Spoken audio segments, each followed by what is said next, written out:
जय हिंद दोस्तों। I hope तुम्हारी पढ़ाई अच्छे से चल रही है अपकमिंग प्रीलिम्स एग्जामिनेशन के लिए, और टेस्ट पेपर भी तुम अच्छे से अटेम्प्ट करके दे रहे हो।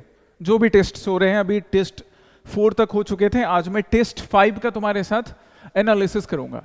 टेस्ट 5 जिसके सिलेबस में क्या था, एंशिएंट मिडाइवल हिस्ट्री, साथ में आर्ट एंड कल्चर का पोर्शन जो एंशिएंट मिडाइवल हिस्ट्री में कवर हो रहा है, और करंट अफेयर्स। इसमें जो भी क्वेश्चन है, इन सब क्वेश्चन का डिटेल एनालिसिस हम करेंगे। टेस्ट बनाने के टाइम में भी जैसा तुमने क्वेश्चन पेपर में देखा होगा, मैंने तुम्हारे लिए क्या ध्यान रखा है कि टेस्ट के जो क्वेश्चंस हैं, उस क्वेश्चंस को बनाने के लिए एनसीईआरटी बुक्स, ठीक है, ताकि आपका एनसीईआरटी कवर हो। बाकी रेफरेंस बुक्स जहां से अच्छे कंटेंट आपको चाहिए वहां से क्वेश्चंस, एंड साथ में PYQs of UPSC and other state PCS. तो इस बेसिस पे मैंने तुम्हारे लिए टेस्ट के क्वेश्चन प्रिपेयर किए थे। बाकी टेस्ट के क्वेश्चंस भी ऐसे ही प्रिपेयर हो रहे हैं ताकि आपकी पीवाईक्यू भी एनालिसिस चले। यूट्यूब पे तो हम पीवाईक्यू एनालिसिस करेंगे, खुद से भी तुम प्रैक्टिस करते हो, और साथ में टेस्ट में भी पीवाईक्यू से जहां जहां इंपॉर्टेंट चीजें सीख सकते हैं वो एनसीईआरटी में जो इंपॉर्टेंट पार्ट है, क्योंकि एनसीईआरटी काफी इंपॉर्टेंट रोल प्ले करता है। और बाकी रेफरेंस बुक हो गया, या न्यूज़पेपर में अगर कुछ रेलेवेंट आर्टिकल मिला, जैसे न्यूज़पेपर में मुझे आर्टिकल मिला महाराष्ट्र के केव्स के बारे में, तो अगर वो न्यूज़पेपर में मेंशन था द हिंदू में, तो वो तुम्हें भी मालूम होना चाहिए, उससे रिलेटेड भी क्वेश्चन है तुम्हारे टेस्ट में।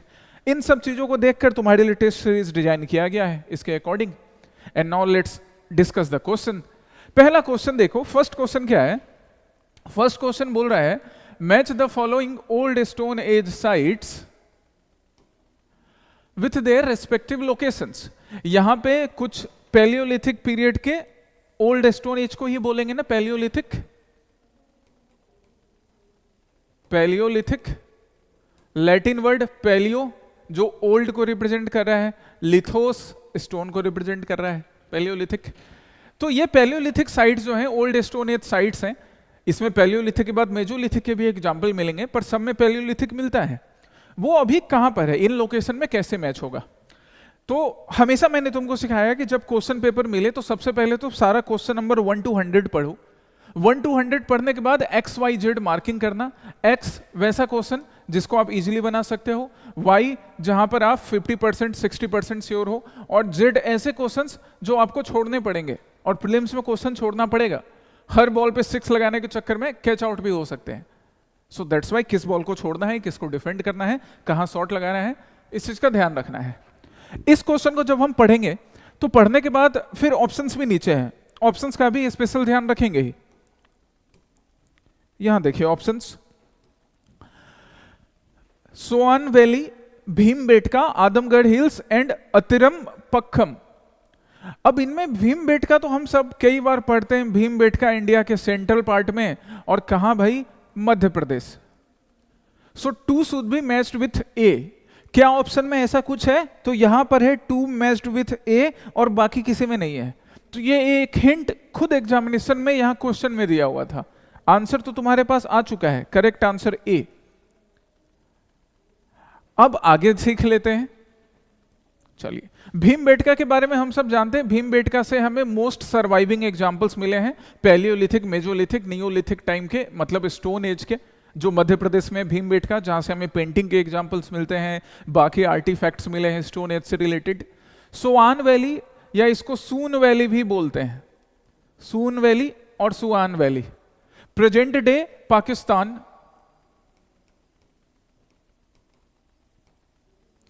प्रेजेंट डे पाकिस्तान में कहां, पोतवार प्लेट्यू। अब ये पोतवार प्लेट्यू और सोआन वैली, ये प्रेजेंट डे पाकिस्तान वाले रीजन में पड़ता है।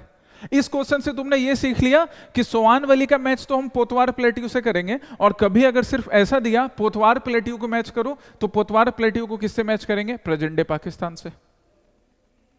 हो गया। इंडस और झेलम रिवर के बीच पाकिस्तान में, पंजाब पाकिस्तान वाले रीजन में बन गया हमारा। भीमबेटका तो मध्य प्रदेश से हम मैच कर ही चुके हैं। आदमगढ़ हिल्स, आदमगढ़ और आदमगढ़ हिल्स, ये भी इंडिया के सेंट्रल पार्ट में पड़ेगा, नर्मदा वैली में। नर्मदागढ़ नाम के टाउन में पड़ता है। ये रहा नर्मदा वैली, आदमगढ़ हिल्स। यहां से हमें स्टोन एज के एग्जांपल्स मिले हैं, कई आर्टिफैक्ट्स मिले हैं important. And Attirampakkam, Attirampakkam near Chennai. वैसे नेम में भी थोड़ा हिंट है, नाम को ध्यान से देखो तो थोड़ा हिंट मिलेगा। अतिरमपक्कम चेन्नई से मैच कर सकता है। ये मध्य प्रदेश या नर्मदा वैली जो अनदर सेंट्रल इंडिया का पार्ट है, यहां पे ऐसे नेम नहीं यूज किए जाते हैं। So Attirampakkam must be related to Chennai. Attirampakkam के बारे में एक चीज याद रखिए कि अतिरमपक्कम के बारे में कंसिडर किया जाता है कि the oldest stone tools have been found from here, from Attirampakkam Chennai. ऐसा बिलीव किया जाता है, ऐसा माना जाता है, कुछ आर्कियोलॉजिस्ट का बिलीफ है। ये था हमारा क्वेश्चन, यही एनालिसिस करना था। Come to next question. Consider the following statements. पहला क्या है? The mesolithic age marks the transitional phase between the palaeolithic and neolithic. ठीक है, एकदम सही बात है। Palaeolithic that is old stone age, और फिर neolithic that is new stone age. इनके बीच एक ट्रांजिशन का फेज है, एक ट्रांजिशन का फेज है। क्या है ट्रांजिशन का फेज? मेजोलिथिक, या जिसको बुलाएंगे मिडिल स्टोन एज। यही तो ट्रांजिशन है। यहां पे ट्रांजिशन क्या देखा गया कि पैलियोलिथिक में ह्यूमन हंटर गैदरर था, यहां पर वो हंटर गैदरर के साथ साथ हर्डर भी बन गया, डोमेस्टिकेशन स्टार्ट कर दिया उसने, फायर का बढ़िया यूज करने लग गया था, अब अपने टूल्स को छोटा कर रहा था। इसलिए मेजोलिथिक में माइक्रोलिथ बुलाते हैं, smaller size of tools. Handle fix कर दिया था, धीरे धीरे पॉलिश करना स्टार्ट कर रहा था। ट्रांजिशन का ही तो फेज हुआ। और ये नियोलिथिक पीरियड नियोलिथिक रिवॉल्यूशन के नाम से जाना जाता है, जहां एग्रीकल्चर है, जहां विलेज है, सेटल्ड कल्टीवेशन है। तो first statement is correct. Next statement क्या है? John Ivan is credited with the discovery of Mesolithic archaeological material in India. अब ये जो स्टेटमेंट है ये तुम सीखते हो टेस्ट पेपर से, ये पीवाईक्यू में पूछा गया था, यूपीएससी ने पूछा, मैंने वहां से एक स्टेटमेंट निकाला है तुम्हारे लिए कि यस, जॉन इवान जो है, जॉन इवान, इनको कंसीडर किया जाता है कि मेजोलिथिक आर्कियोलॉजी, मेजोलिथिक डिस्कवरी जो है that is credited to him. एक ब्रिटिश आर्कियोलॉजिस्ट है जॉन इवान। आज से ये स्टेटमेंट याद रखेंगे, ये बिल्कुल सही है। Next, microlith tools including shapes like moon, triangle, square and arrowheads were used during the Mesolithic period. Yes, M for Mesolithic, M for microlith. Micro means smaller, lith मतलब stone का बना हुआ, means smaller stone tools. हो गया microlith, यही तो चाहिए था। Third is correct. Fourth, the first human colonization of the Ganga plains occurred during the Neolithic age. नहीं, the first human colonization of the Ganga plain started from the Mesolithic. क्यों my dear? क्योंकि हमें ना example मिलते हैं मिर्जापुर से। मिर्जापुर कालीन भैया वाला मिर्जापुर नहीं, उत्तर प्रदेश वाला मिर्जापुर, बनारस से, इलाहाबाद के पास से मेजोलिथिक पीरियड के एग्जाम्पल मिलते हैं। So that's why fourth statement wrong है। आपको ढूंढने क्या बोल रहा है? करेक्ट। करेक्ट इनकरेक्ट पे बड़ा ध्यान देना है। करेक्ट ढूंढने बोल रहा है। 1, 2 एंड 3 जो भी ऑप्शन है वो ऑप्शन आपका आंसर होगा। तो ऑप्शन कौन सा है भाई? ऑप्शन है 1, 2 एंड 3, ए है। मिल गया A answer. Come to next question, question number 3। क्या कह रहा है question number 3? People in the neolithic age developed agriculture growing crops like wheat, barley, rice and cotton and also domesticated animals like cattle, sheep and goats. Yes, बिल्कुल सही। Agriculture तो चल ही रहा था और डोमेस्टिकेशन जो है ये तो स्टार्ट कर दिया है सिंस मेजोलिथिक। तो उसको बंद कर देंगे क्या? नहीं बंद करेंगे ना, अभी भी तो डोमेस्टिकेशन कर ही रहे हैं। So yes, correct. Neolithic people primarily used tools made of bronze and copper for agriculture. सही या गलत बताओ? गलत, क्योंकि नियोलिथिक बोल रहे हैं इसको, नियोलिथिक, न्यू स्टोन एज। अभी तक कहीं पर भी मेटल की बात नहीं हुई है, नो मेटल यूज। तो फिर ये ब्रॉन्ज कहां से आया, कॉपर कहां से आया?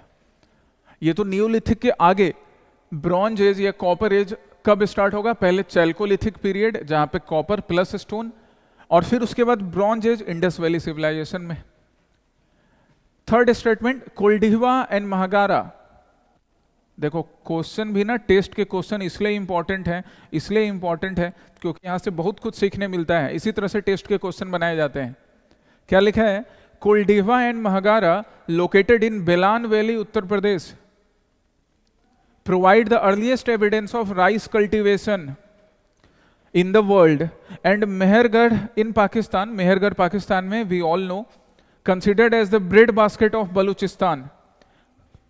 पूरी तरह से करेक्ट स्टेटमेंट है, और करेक्ट स्टेटमेंट है, उससे आंसर तो मिल रहा है। साथ ही साथ अब आगे के लिए क्या याद रखना है, जो मैं हमेशा बोलता हूं कि टेस्ट से डायरेक्ट क्वेश्चन आए वो उम्मीद लेके मत जाओ, लेकिन टेस्ट से सीख कर एग्जामिनेशन में क्वेश्चन बने, ये उम्मीद बिल्कुल रखनी चाहिए, and that is the purpose. Koldihwa and Mahagara located in the Belan valley Uttar Pradesh. Yes, Koldihwa Mahagara जो है वो उत्तर प्रदेश बेलान वैली में मिलते हैं, जहां से राइस कल्टीवेशन के एग्जाम्पल मिलते हैं हमें, earliest rice cultivation in the world. और साथ ही साथ मेहरगढ़ जो है उसको ब्रेड बास्केट ऑफ बलूचिस्तान बुलाया जाता है ड्यू टू गुड प्रोडक्टिविटी। तो एक स्टेटमेंट से दो नया चीज मालूम पड़ रहा है। This is the value of test, ऐसे टेस्ट को करना है। आंसर भी आपके पास था 1 and 3, B 1 and 3।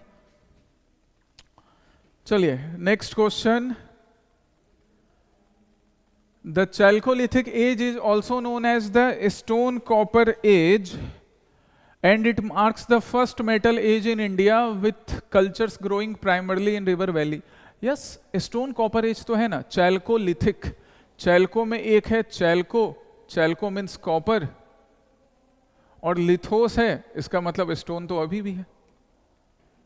And it marks the first metal age. हाँ, इससे पहले मेटल की तो बात हम न्यूलिथिक में नहीं कर रहे थे, तो स्टेटमेंट सही है। और प्राइमरली रिवर वैली में मिला था, क्योंकि जो लोकेशन है पूरा का पूरा लोकेशन सब इंडस वैली सिविलाइजेशन के आसपास वाले रीजन, क्योंकि यही तो अभी कॉपर के बाद ब्रॉन्ज होगा, कॉपर प्लस टीन मिलाकर, और इंडस वैली सिविलाइजेशन डेवलप होगा, तो वो तो रिवर वैली रीजन है ही। The term Chalcolithic is derived from Greek words meaning iron and stone, not iron, copper and stone. Statement is wrong. Copper है ना, Chalco means. The farming communities associated with the Chalcolithic culture include Kayath, Ahar, Malwa, Jorwe, and they cultivated crops such as barley, wheat, lentils, bajra, jowar, ragi and cotton. Yes, correct. ये सब जो नाम है ना, कयाथ, आहार, मालवा, ये सब reason के भी नाम है, कल्चर के भी नाम है। किसके नाम पर पड़े? कम्युनिटीज के नाम पर पड़े, जहां से हमें चैल्कोलिथिक के, इवन नियोलिथिक के, इवन मेजोलिथिक के बढ़िया एग्जांपल्स मिलते हैं। Which of the above statement is are correct? तो 1 and 3 we have reached the answer, 1 and 3 only, 1 and 3 only. Come to next. अच्छा, एक और चीज मैंने तुम्हारे लिए यहां पे करके रखा है, देखो। Kayath Madhya Pradesh, Ahar region Rajasthan, Malwa we all know Madhya Pradesh, Jorwe Maharashtra. तो यहां से भी मैच द फॉलोइंग का अगली बार क्वेश्चन बनेगा टेस्ट में, ध्यान रखिएगा इसको, या एग्जामिनेशन में पूछा जाता है, कई बार पूछा गया है।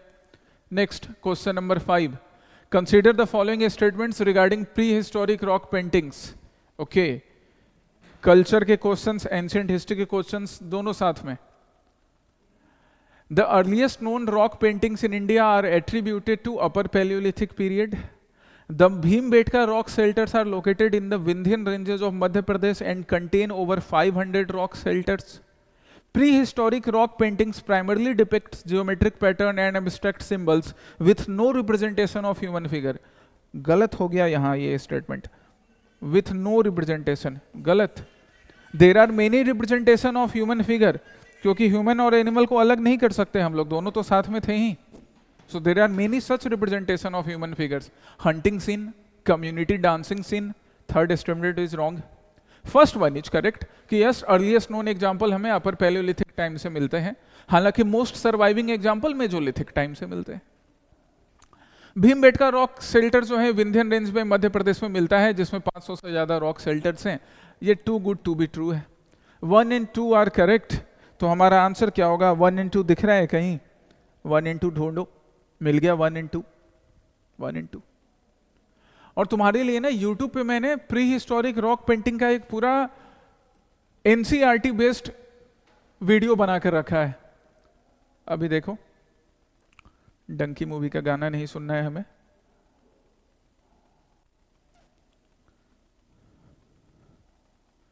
अब प्री कॉन्कर पे जाओ, जहां पे एनसीईआरटी बेस्ड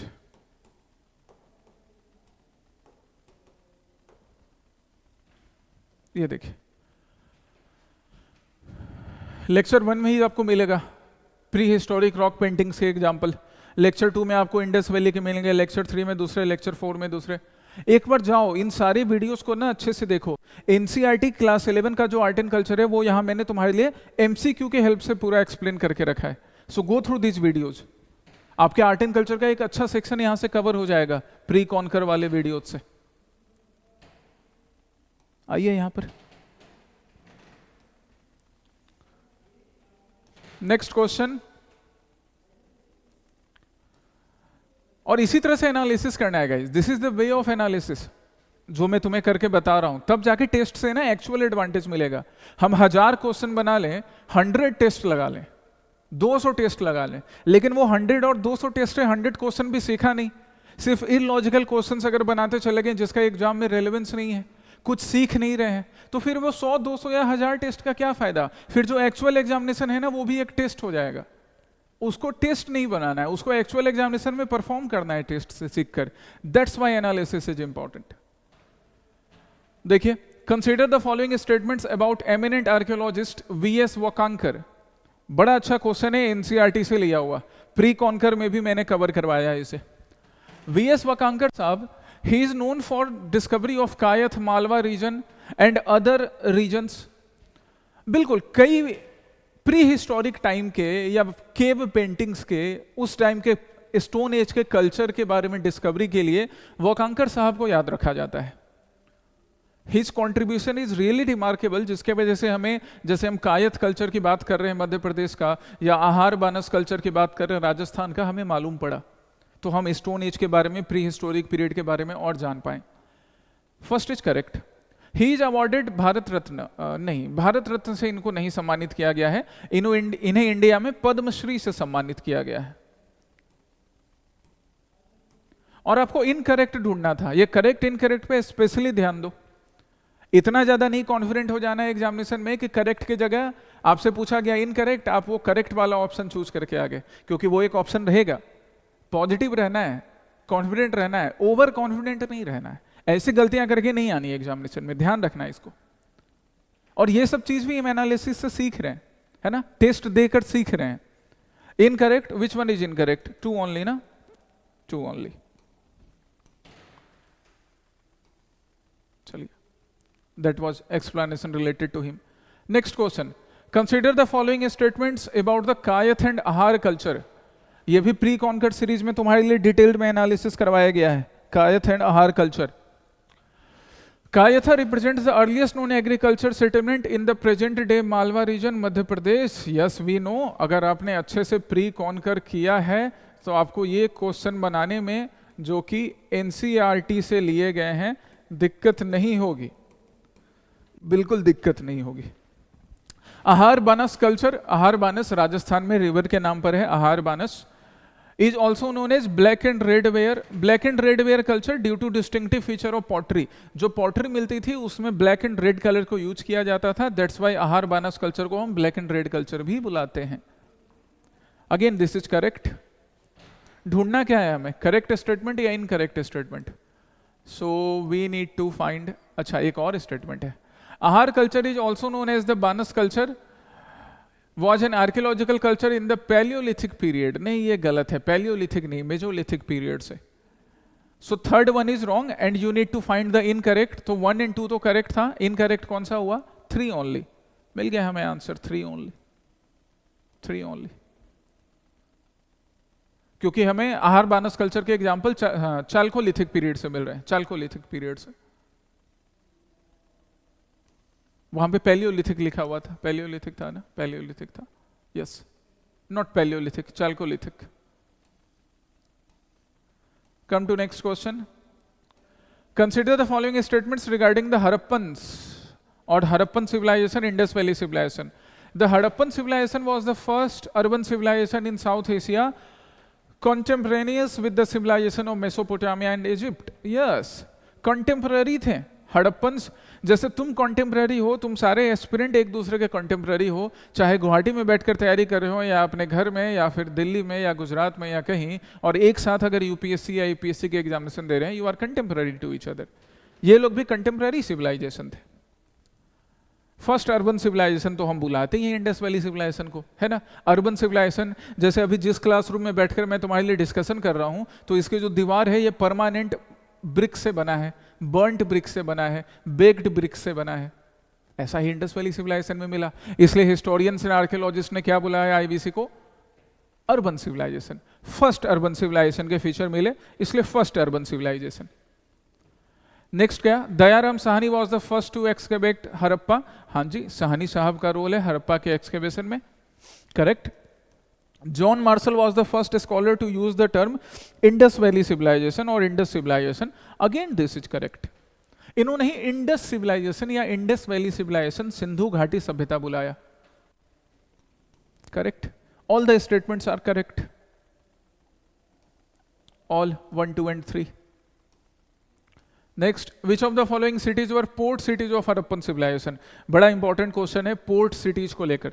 देखो, जब हम हड़प्पन सिविलाइजेशन की मैप की बात करते हैं, इसलिए जब मैंने तुम्हें क्लास करवाया इंडस वैली सिविलाइजेशन का, हड़प्पन सिविलाइजेशन का, तो मैप दिखाया था. Map is very important. अभी भी हम लोग मैप की बात करते हैं. चलो मैप देखते हैं.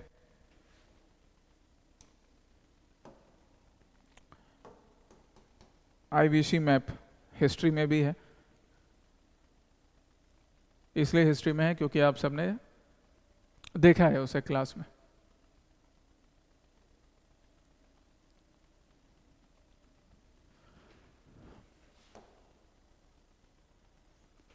अरे खुल जा.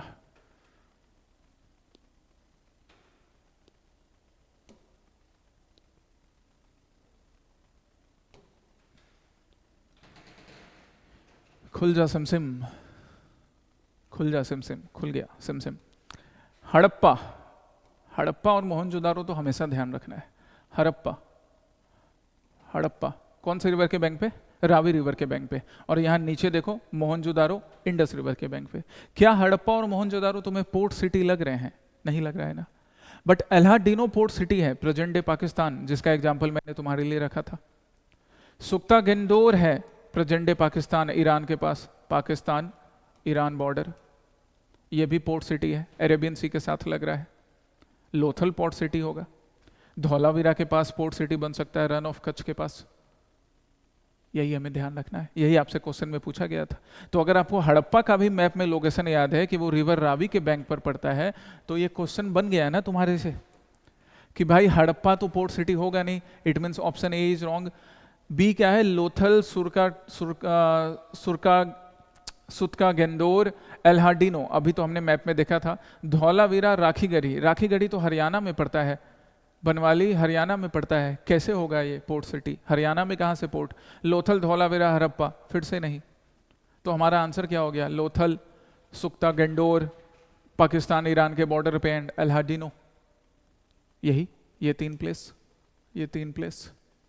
सुक्ता Dor Pakistan Iran border, Allahdino present day Pakistan, यहाँ हमारा धौलावीरा, लोथल. यही हमारे लिए क्वेश्चन था. तो मैप वर्क काम आया आपके लिए, बना मैप से. सो सिर्फ ज्योग्राफी और एनवायरनमेंट के लिए नहीं, हिस्ट्री के लिए भी मैप काम आता है. Pay attention to this details. Question number 10. Who is known as the father of Indian archaeology. कौन इंडियन आर्कियोलॉजी के फादर माने जाते हैं? अलेक्जेंडर कनिंघम साहब. Alexander Cunningham, father of Indian archaeology, as well as the first Director General of Archaeological Survey of India, ASI. ASI banana, ASI का setup करना और archaeological survey of India Indian archaeology के लिए, Indian archaeological sites के लिए जो काम करती है, उसका क्रेडिट किनको जाता है? अलेक्जेंडर कनिंघम को. He was very much interested in to India's glorious past, and that's why जैसे कुछ सिग्निफिकेंट एक्सकेवेशन इनके टाइम कौन कौन से हो रहे हैं? Sarnath pillar, Mauryan pillar, Ashokan pillar at Sarnath, Banaras, Uttar Pradesh. Next है हेयर साइट्स आर मेंशन्ड और उससे रिलेटेड फीचर्स जिन्हें आपको मैच करने हैं। तो पहला साइट है हड़प्पा, सबको हम एक स्लाइड में ले आते हैं, हाँ अब सब दिख रहा है, हड़प्पा और फिर उसके फीचर्स। चलिए हड़प्पा के फीचर क्या? Trade site, dockyard. Harappa में डॉक यार्ड कहाँ? वंस द लार्जेस्ट साइट, नहीं हड़प्पा लार्जेस्ट नहीं था। Unique water harvesting system, stone water drainage, ऐसा भी कुछ नहीं हड़प्पा में पड़ा है। द फर्स्ट आर्कियोलॉजिकल साइट, हाँ इसलिए तो मैंने बताया था ना कि इंडस वैली सिविलाइजेशन बुलाते हैं क्योंकि रिवर इंडस और उसके ट्रिब्यूटरीज के अराउंड सेटल्ड था। और जैसे रिंकिया के पापा या चिंटू के पापा क्यों बुलाते हैं? क्योंकि रिंकी बड़ी बेटी, चिंटू बड़ा बेटा, तो हड़प्पा वाज बड़ा बेटा। First discovered site Dayaram Sahni ने डिस्कवर किया था, तो मैच हो गया, 1 is matched to D. Mohenjodaro was once the largest site, हालांकि आगे जाकर फिर राखीगढ़ी को लार्जेस्ट साइट कंसिडर किया गया, तो ये रहा, मिल गया यहाँ पर। लोथल किस वजह से जाना जाता है? तो लोथल अभी हमने देखा था, लोथल डॉकयार्ड के लिए, और साथ में बाकी जो फीचर्स है वो सब भी यहां से पढ़ लेना कि डबल बरियल मिला, राइस हस्क के एग्जाम्पल मिले। एंड फिर क्या बचा? Dholavira unique water harvesting system के लिए, वाटर हार्वेस्ट करना, वाटर हार्नेस करने के लिए। एंड साथ ही साथ the only site which was divided into 3 parts. Generally जो इंडस वैली सिविलाइजेशन के साइट्स होते थे गाइज, इनको 2 पार्ट में डिवाइड किया जाता था। ये अगर अपर पार्ट है, यूपी अपर पार्ट, इसको सिटाडेल बुलाया हिस्टोरियंस ने, और ये लोअर पार्ट। अपर पार्ट में कौन रहेंगे? तो ऑब्वियसली पैसे वाले लोग रहेंगे, तो चीफ रहेंगे, रिच मर्चेंट रहेंगे, और जो प्रिस्टली क्लास था वो रहेंगे अपर पार्ट में। लोअर पार्ट में आम इंसान रहेंगे, आम आदमी पार्टी वाले नहीं, नॉर्मल आम इंसान। बट ये जो हमारा धौलावीरा है ये 3 पार्ट में डिवाइडेड था। दैट्स इट, यही था मैच द फॉलोइंग। बड़े आसानी से मैच हो गया, और एग्जामिनेशन में ऐसे ऐसे क्वेश्चंस तो छोड़ के आने नहीं है, बिल्कुल बनाना है। और बाकी जो फीचर्स यहाँ पे मेंशन्ड है वो भी आपको याद रखना है, टेस्ट से सीखने के काम करना है। Next question, Rakhigarhi is the largest Indian site of Indus Valley civilization and shows all the 3 phases of Harappan culture। तो अभी मैंने तुमको बताया कि there was a time जब मोहनजोदारो लार्जेस्ट साइट था, बट फिर आगे जाकर जब धीरे धीरे एक्सकेवेशंस और होते चले गए तो लार्जेस्ट साइट किसको कंसिडर किया गया? राखीगढ़ी को। And yes, it shows all the 3 phases of Harappan culture. All the 3 phases of Harappan culture. Harappan culture का जो अर्ली फेज होता है, जो डेवलप्ड या मैच्योर फेज होता है, जो लेटर फेज होता है, सबको शोकेस करता है राखीगढ़ी। मतलब यहां से हमें हड़प्पन कल्चर के कंप्लीट एग्जांपल्स मिलते हैं। Rakhigarhi is located in Gujarat, नहीं भाई गुजरात में नहीं लोकेटेड है राखीगढ़ी। कहां लोकेटेड है Rakhigarhi? Haryana. And it is known for unique water harvesting system. Unique water harvesting system के लिए राखीगढ़ी को हम नहीं याद रखते हैं। अभी हमने देखा कि यूनिक वाटर हार्वेस्टिंग सिस्टम के लिए राखीगढ़ी हरियाणा नहीं याद रखा जाता है, धौलावीरा रखा जाता है। ठीक है, next question, the Harappans consider the following statements. क्या है? The Harappans had a fortified citadel in most cities except Chanhudaro. Yes, most of the cities में सिटाडेल होता था एक्सेप्ट चहुंदारो। देखो 2 PYQ को मिलाकर एक स्टेटमेंट बन गया, एक क्वेश्चन बन गया। The Harappans had large monumental structure such as temples. नहीं, ये जो हड़प्पन्स थे दे वर रिलीजियस, ये लोग रिलीजियन को फॉलो करते थे। They were religious but overall secular structure था इनका। सेकुलर थे, कैसे सेकुलर थे? कि कोई भी हमको नो रिलीजियस प्लेस, कोई भी रिलीजियस प्लेस नहीं मिला है पर्टिकुलर किसी फेथ से रिलेटेड। हाँ रिलीजियस थे क्योंकि कंटेम्प्रेरी सिविलाइजेशन के लोग बोलते हैं कि 1 हॉर्न्ड एनिमल को, यूनिकॉर्न को सेक्रेड मानते थे। रिलीजियस थे तभी हमें ग्रेट बात का रेलेवेंस कहीं ना कहीं स्पेशल रिचुअल से कनेक्ट करके दिखाया जाता है। रिलीजियस थे इसलिए हमें फायर ऑल्टार मिलता है काली बंगल से, यज्ञ कुंड, फायर ऑल्टार। बट टेम्पल्स वगैरह इन्होंने नहीं बनाया था, इसलिए ओवरऑल सेक्युलर सोसाइटी थी, रिलीजियस भी और सेक्युलर सोसाइटी भी। Second is wrong. The Hadappans were one of the first civilization in the world to produce cotton and use it for textile. Yes, one of the first. क्योंकि जितने भी civilisation के बारे में हमें मालूम है तो हड़प्पन उनमें से एक अर्लीस्ट अर्बन सिविलाइजेशन था जो कॉटन का प्रोडक्शन करता था, तो ये स्टेटमेंट भी करेक्ट होगा। And the Harappan agriculture system included the use of animal drawn wooden plows and stone sickles for harvesting crops. Obviously it was being used. हमें राखी गढ़ी से, कालीबंगन से, इन सब रीजन से प्लॉइंग के और एग्रीकल्चर के एग्जांपल्स तो मिले ही हैं। आपको करेक्ट आंसर ढूंढना था तो 1, 3 and 4 है क्या? यस, ऑप्शन ए में ही है, 1, 3 and 4 बन गया आंसर। अभी तक जितने भी क्वेश्चन हमने डिस्कस किए हैं ना, इनमें से मोस्ट ऑफ द क्वेश्चंस तुम्हें एग्जामिनेशन में बनाने वाले क्वेश्चन हैं। जेड कैटेगरी वाले बहुत कम क्वेश्चन थे, एक्स वाई वाले क्वेश्चन है। Next, consider the following statements. The Harappan were the first to experience urbanisation in India. हाँ भाई, तभी तो फर्स्ट अर्बन सिविलाइजेशन बोलते हैं। The Harappans used copper, silver, gold and bronze and occasionally mixed arsenic with copper instead of tin. Yes, it's to good to be true. Copper, silver, gold, copper और tin तो use करते ही थे, तभी bronze बनता था। कभी कभी कॉपर के साथ इन्होंने आर्सेनिक भी मिलाया होगा, बिल्कुल सही हो सकता है। The Harappans were aware of the use of wheel but they had no knowledge of spindle holes. गलत। स्पिंडल होल्स सिलाई करने के लिए वो जो सुआ का धागा होता है ना, सुआ, सुई जो बुलाओ, जिससे मैट्रेस सिला जाता है, तो या फिर सिलने के लिए धागा लपेटा जाता है, तो ऐसे स्पिंडल होल्स यूज किए जाते थे। ये भी एनसीईआरटी से लिया गया स्टेटमेंट है, एनसीईआरटी में है, और मैंने तुम्हें प्री कॉन्कर में भी करवाया था स्पिंडल होल्स के बारे में प्रॉपरली इमेज दिखाकर, इंडस वैली सिविलाइजेशन का। लेक्चर 2 में होगा प्री कॉन्कर के, या 3 में देखना। Iron technology was known to the Harappan people. नहीं, इनको आयरन के बारे में मालूम नहीं था, ये ब्रॉन्ज एज वाले हैं। आयरन बाद में मालूम पड़ेगा वैदिक पीरियड में। तो करेक्ट स्टेटमेंट ढूंढना है, तो कौन कौन सा करेक्ट हुआ? 1 and 2 ओनली हुआ क्या? Yes, 1 and 2 only. Spindle holes, ये मैं बात कर रहा हूं स्पिंडल होल्स का।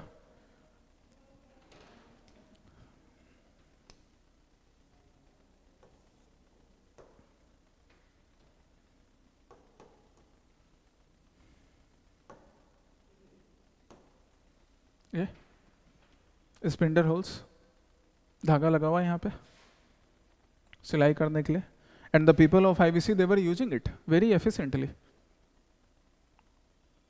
नेक्स्ट है, which of the following statement about the Harappan script is are correct? The Harappan script is the oldest script found in the Indian subcontinent. Yes, लेकिन आज तक इसको डिसाइफर नहीं कर पाए हैं, आज तक समझ में नहीं आया है। The Harappan script is a pictographic script and has been fully deciphered.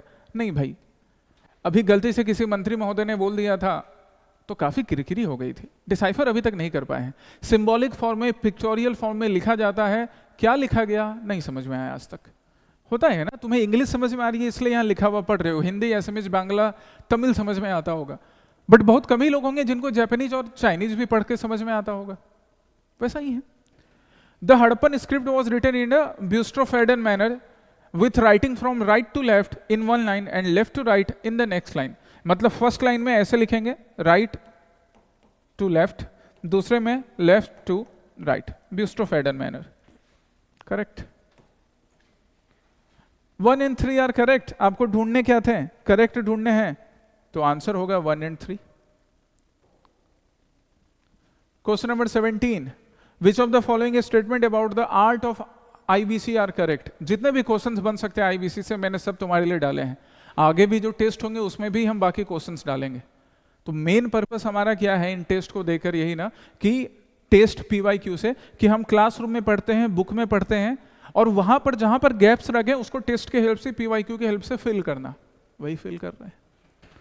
देखना, अप्लाई करना कि कैसे एग्जामिनेशन में क्वेश्चन आता है, वही कर रहे हैं। Which of the following statements about the art of IVC correct? Again NCERT के आर्ट एंड कल्चर बुक से। Bronze casting was practice using the lost wax technique. Lost wax technique भी मैंने बड़े अच्छे से तुमको समझाया है कि पहले एक स्ट्रक्चर बनाया गया मिट्टी का, उसमें क्या किया गया, एक होल कर दिया गया। अब मिट्टी का जो स्ट्रक्चर है, इसके ऊपर पहले मिट्टी का बनाया गया है, इसके ऊपर हम क्या डाल रहे हैं, वैक्स का लेयर डाल रहे हैं। फिर इस होल से क्या किया हमने, वैक्स का लेयर डाल दिया, मिट्टी डाल दिया, और उसके ऊपर हमने क्या किया, फिर इनको मेटल के जो मेटल, मोल्टन मेटल होगा, पिघला हुआ मेटल होगा, पिघला मेटल डाला। फिर थोड़ा ड्राई करने के बाद मिट्टी झड़ कर निकल गया।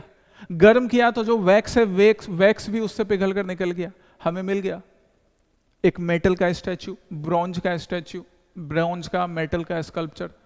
लॉस्ट वैक्स टेक्निक कि जहां पे कभी वैक्स था अब वो वैक्स रहा नहीं, ऐसे बनाया जाता है। मिट्टी बिना यूज किए सिर्फ वैक्स से भी डिजाइन कर सकते हैं। हालांकि मिट्टी यूज करने से एक अच्छा क्या रहता है कि वैक्स के ऊपर अगर डायरेक्ट तुम डाल दोगे मेटल तो फिर नुकसान हो सकता है। दैट्स वाई मिट्टी भी यूज करते हैं, वैक्स यूज करते हैं और तब उसके बाद मेटल यूज करते हैं, मेटल का layer. Bronze casting was practiced using the lost wax technique, producing figures such as famous dancing girl. बिल्कुल सही।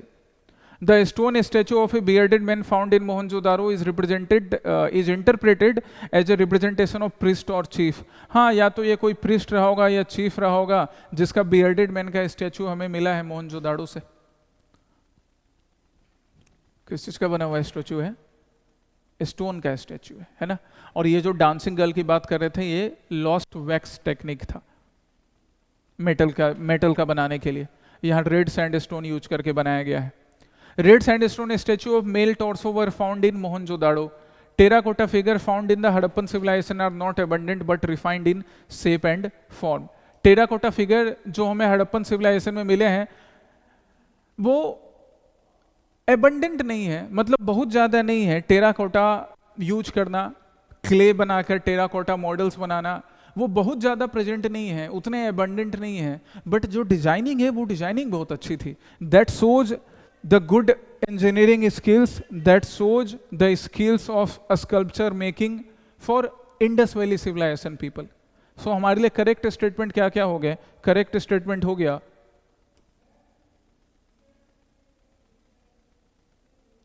फर्स्ट, सेकंड और थर्ड का यहां कर दो Harappa, and fourth terracotta figure found in the Harappan civilisation are not abundant but refined. बिल्कुल अच्छे shape में है, बिल्कुल अच्छे फॉर्म में है, अच्छा एग्जाम्पल है इंजीनियरिंग का। बन गया हमारा आंसर 1, 2 एंड 4। 1, 2 एंड 4 है क्या? Yes, answer B. स्टेटमेंट 3 को हमने रॉन्ग क्यों किया? क्योंकि जो मेल टॉर्सो मिला है that has been found in Harappa not in Mohenjodaro.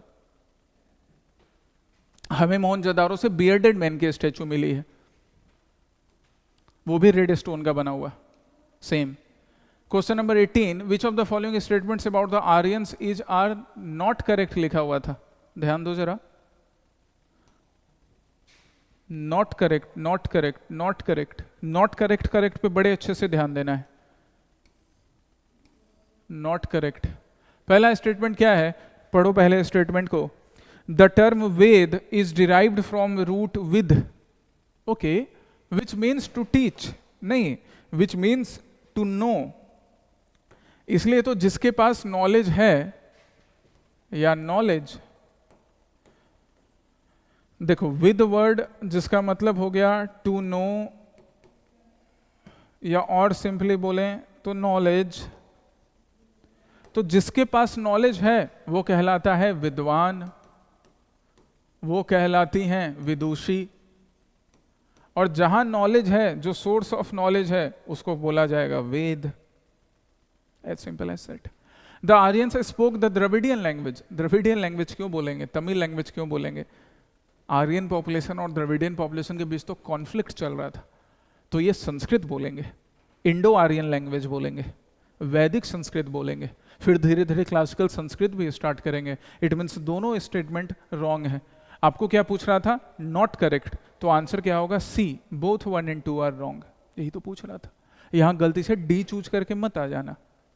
Correct नहीं पूछ रहा है, नॉट करेक्ट पूछ रहा है, तो दोनों नॉट करेक्ट है ना, तो आंसर सी होगा ना। Next, which of the following statement about the Rig Vedic early Vedic period, Rig Vedic और early Vedic period are correct? Rig Veda को ही अर्ली वैदिक पीरियड भी बोला जाता है। The main source of information about the early Vedic period is the Rig Veda consisting of 10 mandals and 1028 hymns. Yes, we all know कि 10 मंडल हैं, 10 part में ऐसे डिवाइड किया गया है और उसमें कुछ इतने 1028 हाइम्स हैं, मंत्र हैं। The third mandal of the Rigveda composed by Rishi Vishwamitra, Maharshi Vishwamitra, contains Gayatri Mahamantra address to goddess Savita, Savitri और Gayatri. Yes, again correct, again correct. And then the 10th mandal of Rigveda is known as Purusha Sukta. काफी इंपॉर्टेंट पार्ट है पुरुष सूक्त, 10वें मंडल में मेंशन्ड है, सबसे अर्लीस्ट मंडल हो गया. पुरुष सूक्त क्या बताता है? It explains the origin of 4 वर्ण. जो चतुर्वर्ण की बात करते हैं, ब्राह्मण, क्षत्रिय, वैश्य, शूद्र, इसके बारे में पुरुष सूक्त में मेंशन्ड है. But yes, it was based on profession, not based on birth. और सोशल क्लासेस जो बनेगा आपके प्रोफेशन के according, from different parts of the body of god Brahma. Yes, correct, correct. So you need to find the correct statement. Correct statement क्या है? Correct statement, correct statement, correct ढूंढना है. 1, 2, 3 and 4 सारे के सारे, ऑल.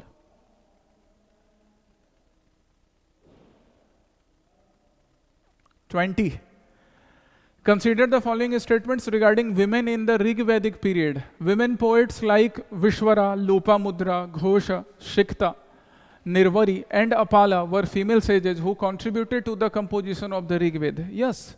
जो हम ऋग्वेद की बात कर रहे हैं, अर्ली वैदिक सोसाइटी की बात कर रहे हैं, तभी विमेन का स्टेटस अच्छा होता था. They were allowed to take part into religious assemblies, they were allowed to take part into village assembly as well. Sabha Samiti में भी पार्टिसिपेट कर सकती थी. विमेन के पास सारे राइट्स होते थे एडुकेशन एक्वायर करने का. तभी तो फीमेल सेजेस ने कंट्रीब्यूट किया है, अपने पार्टनर चूज करने का, इकोनॉमिक अपॉर्चुनिटी का, एंसेस्ट्रल प्रॉपर्टी राइट्स का भी. Women were allowed to attend the popular assemblies during the Rigvedic period. Yes, both are correct. पूछ क्या रहा है? इनकरेक्ट. तो सी नहीं चूज करोगे, क्या चूज करोगे? डी. कोई भी इनकरेक्ट नहीं है, दोनों करेक्ट है. करेक्ट इनकरेक्ट को ध्यान दो, काफी जरूरी है करेक्ट इनकरेक्ट पे ध्यान देना. Next, consider the following statements about Rig-Vedic society. Rig-Vedic communities were called Jana and society was divided into Aryans and non-Aryans, where non-Aryans were referred to as Das और दस्यु. हाँ, जो non-Aryans थे ना, उनको क्या कह के रेफर किया जाता था? दास या दस्यु कह के रेफर किया जाता था. अगेन एनसीईआरटी से लिया हुआ टर्म है, पहले कई एग्जामिनेशन में, प्रीवियस ईयर क्वेश्चंस में भी मिलता है. Correct. Rig-Vedic society was hierarchical with rigid social division that were absent in the later Vedic period. उल्टा हो गया.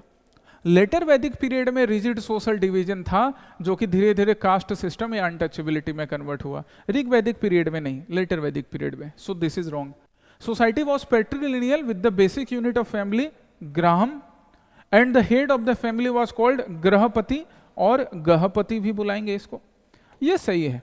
पेट्रिलिनियल होती थी सोसाइटी जनरली, फादर के नाम पे सोसाइटी चलती थी, मेल पर्सन के नाम पे चलती थी, पेट्रिलिनियल बुलाएंगे.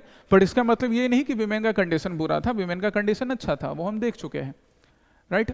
और जो फैमिली का हेड होता था उसको गहपति या गृहपति या ग्रहपति कह के बुलाया जाता था. Correct. You need to find the correct statement. Answer होगा 1 and 3 only. Come to next. Next, Soma was a drink. Consider the following statement. Soma was a drink sanctioned by religion and was consumed during sacrifice. Som ras. While Sura was disapproved by priest. एकदम सही बात है. सोम जो है उसको approve किया जाता था, बट सुरा को इसको माना जाता था कि ये मदिरा का वो पार्ट है जो कि देव नहीं दानव पीते हैं. सोम रस जो है वो प्रसाद के फॉर्म में ग्रहण किया जा सकता है. Correct. A wealthy person was known as Gomat. देखिए क्या है, वैदिक सोसाइटी से रिलेटेड स्टेटमेंट है. तो गो जो है, गाय जो है, उसकी काफी रिलेवेंस है. गाय की इतनी रिलेवेंस है कि जिसके पास ज्यादा काऊ होती थी वो ना हेड बनता था, विलेज का हेड बनता था. तो गोमत वेल्दी पर्सन को बुलाया जा रहा है, कई बार गोमत विलेज के हेड को भी बुलाया जाएगा. गोमत जिसके पास सबसे ज्यादा काऊ है. And the daughter was called duhitri. दोहित्री.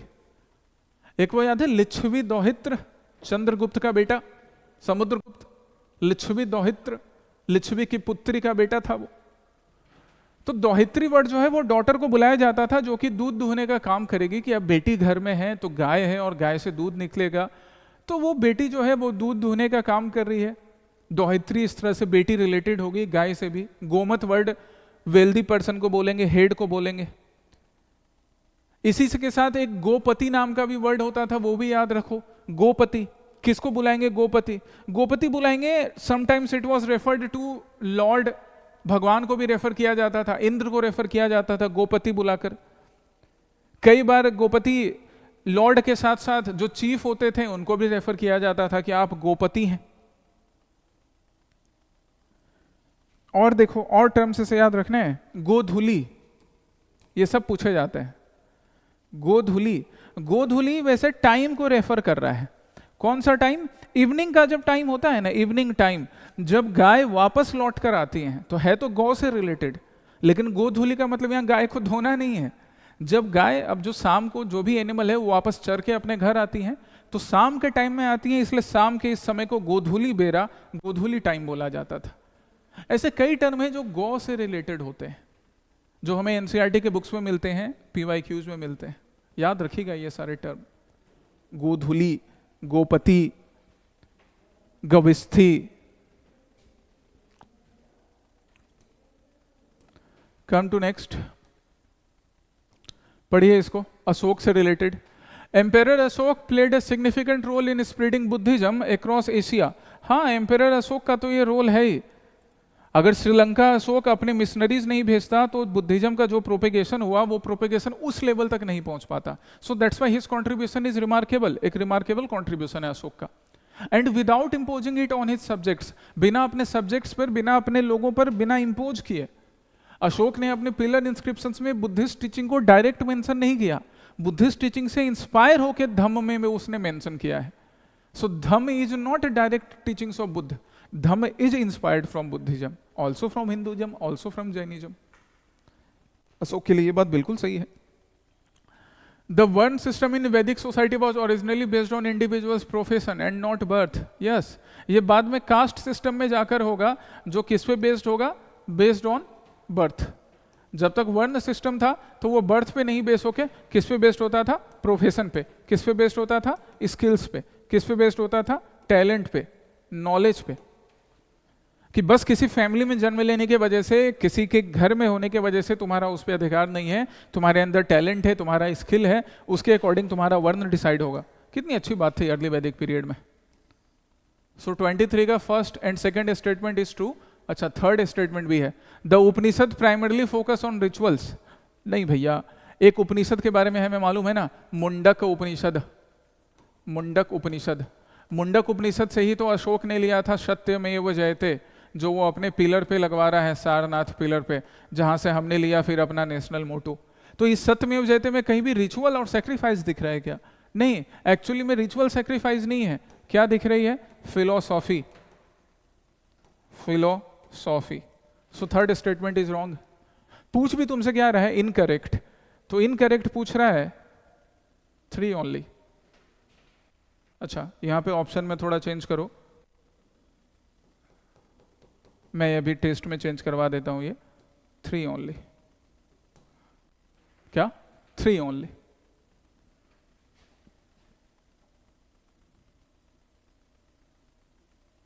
चलिए, correct answer A, 3 only. 1, 2 and 3 हटाकर यहां पे 3 ओनली कर लीजिए। इनकरेक्ट स्टेटमेंट तो हमें समझ में आ गया, ये करेक्शन कर लेना, अभी टेस्ट में करवा दूंगा मैं तुम्हारे। Next 24, which of the following is not correctly associated with Aitareya ब्राह्मण।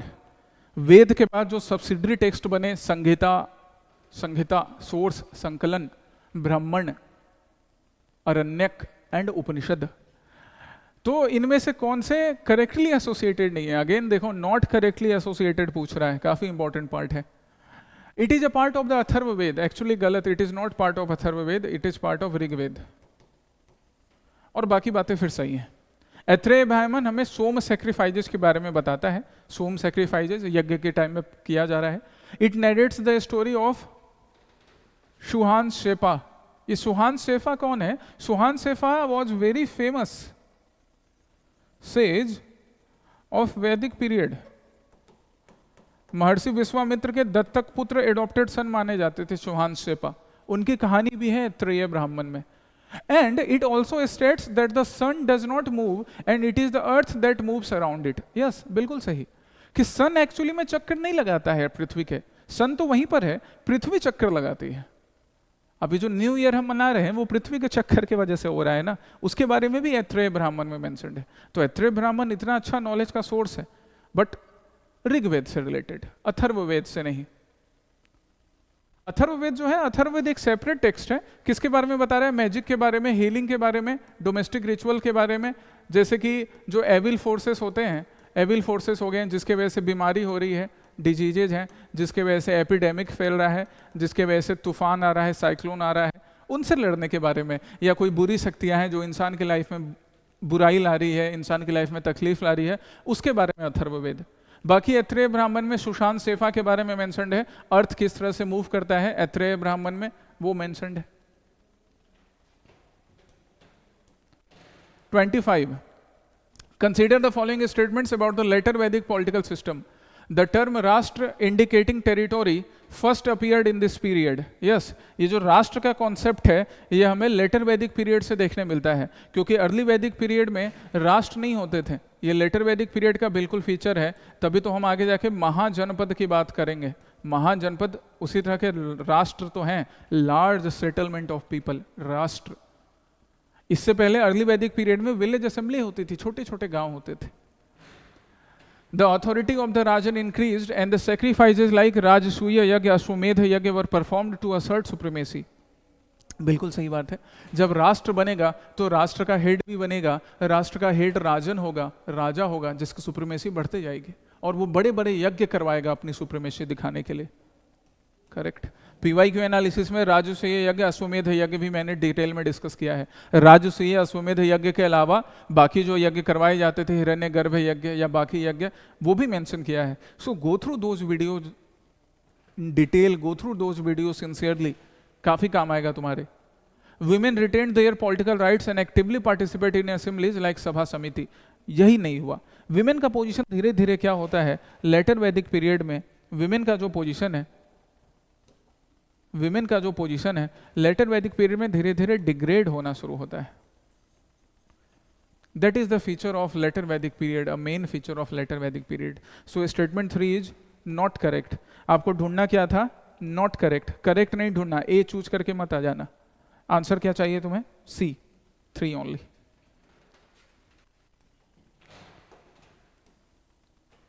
ठीक है, इस तरह से हमें एनालिसिस करना है। अभी के लिए इतना। अभी मैंने जो 25 क्वेश्चंस एनालिसिस किए हैं, इसके एनालिसिस को देखो, टेस्ट दो, सॉल्यूशन तो तुम्हारे साथ शेयर हो ही जाएंगे, गो थ्रू द सॉल्यूशन। इसके आगे के भी क्वेश्चंस के एनालिसिस करवा के मैं तुम्हारे साथ वीडियो शेयर करूंगा, ताकि टेस्ट से ज़्यादा फायदा उठा सको, तुम बेनिफिट उठा सको। ठीक है, ऑल द बेस्ट, जय हिंद।